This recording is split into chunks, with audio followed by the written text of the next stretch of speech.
And even in contemporary history, Ruth Bader Ginsburg, the former U.S. Justice Supreme Court, Ruth Bader Ginsburg, used the doctrine of discovery to rule twice in her Supreme Court decisions that to justify why indigenous land should not be repatriated to indigenous people. So it's up until this present day, that same legal standard is being used in U.S. courts.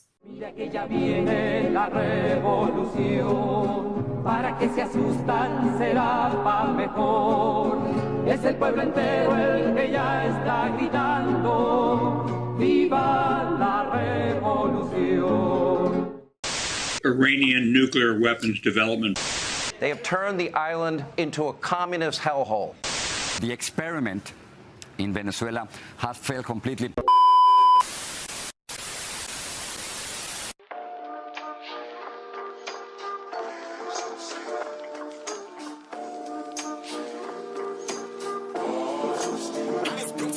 Why don't you tell us a little bit about also some of the legal basis, the doctrine of discovery of the enslavement of indigenous and African peoples?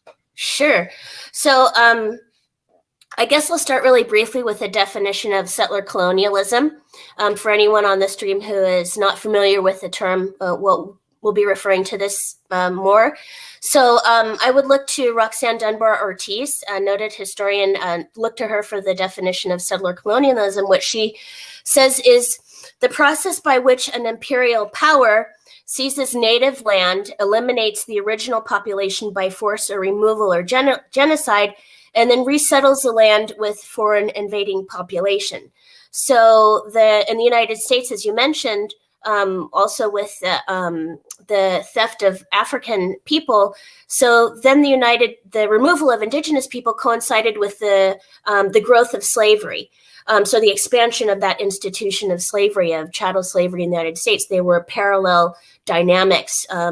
And so specifically about the doctrine of discovery, what it is, it's a medieval canon law, and it originated with a papal bull. That said that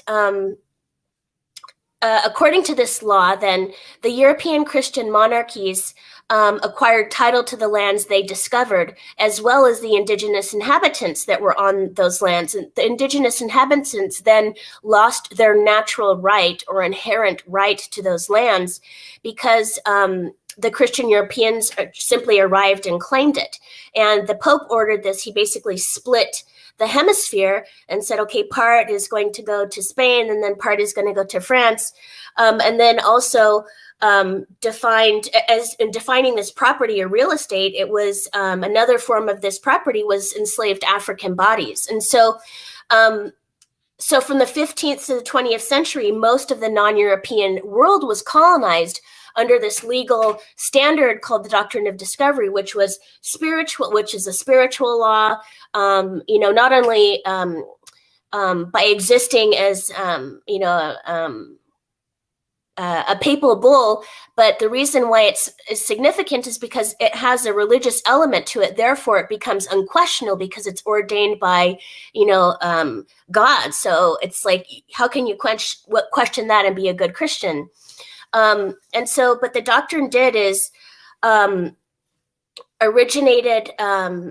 established that anything that was quote unquote discovered by these European Christian nations was rightfully theirs that they could take. And so some people may ask, well, how is, and this actually, this definition or this legal standard was also used by settler colonialism of republics like Argentina, Uruguay, Paraguay, Chile, after they won independence and became republics.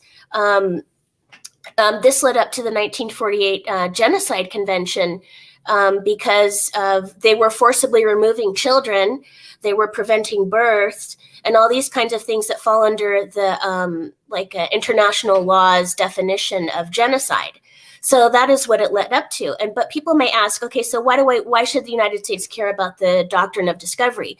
Well, the Doctrine of Discovery was also brought to the newly created U.S. States because Secretary of State Thomas Jefferson asserted that the Doctrine of Discovery developed by European states was international law. And so by that default, Thomas Jefferson is confirming that because it's international law, therefore it's also U.S. government law. And so that was the precedent that they brought into all of the standard, universal standards that apply to all the settler colonial institutions. And what I mean by that are like courts, right? Because the courts of the settler institution nation are simply there not to bring justice, but they're there to uphold the systems that allow, the settler colonial and U.S. empire to remain in power. So codifying the Doctrine of Discovery into domestic law happened in 1823 when the United States Supreme Court issued a decision. Actually, it was a collection of decisions. It was 3 decisions. One affected Cherokee Nation in Georgia. One where Chief Justice John Marshall held that the Doctrine of Discovery had been an established principle of European law and an English law in effect in British North American colonies. So therefore, it was also the law of the United States. And even in contemporary history, Ruth Bader Ginsburg, the former U.S. Justice Supreme Court, Ruth Bader Ginsburg, used the Doctrine of Discovery to rule twice in her Supreme Court decisions that to justify why indigenous land should not be repatriated to indigenous people. So it's up until this present day, that same legal standard is being used in U.S. courts.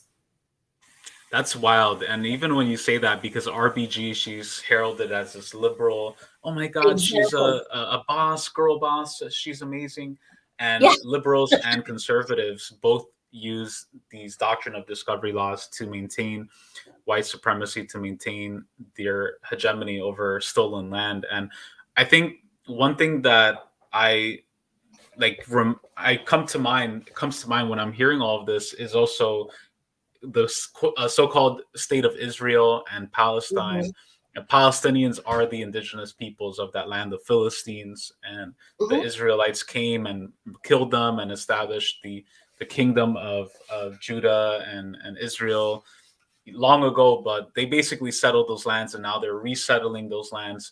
And what bothers me is that when we're talking about settler colonialism and white supremacy, once it actually happens, once there's already that process of systematically kicking indigenous peoples off their land, once they're already wiping out their culture and history and traditions, then all of a sudden everyone is equal and even, and there's no race contradictions. We're just humans, we're just people. We don't see color. And it's so disrespectful to me, because it's kind of like somebody coming into your house unannounced, eats all your food, takes your shit, and just stays there for months.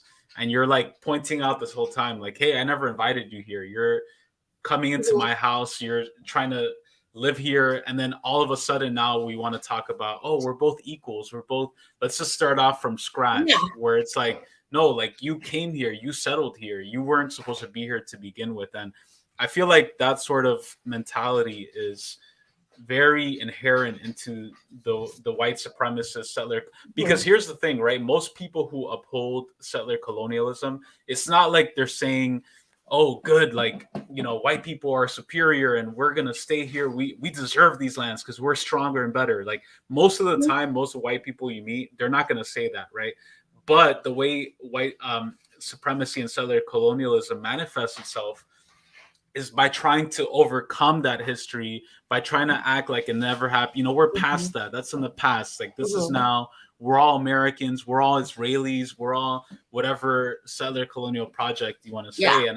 And just this attempt to like restart the clock from zero, right. That in itself is the mindset of settler colonialism.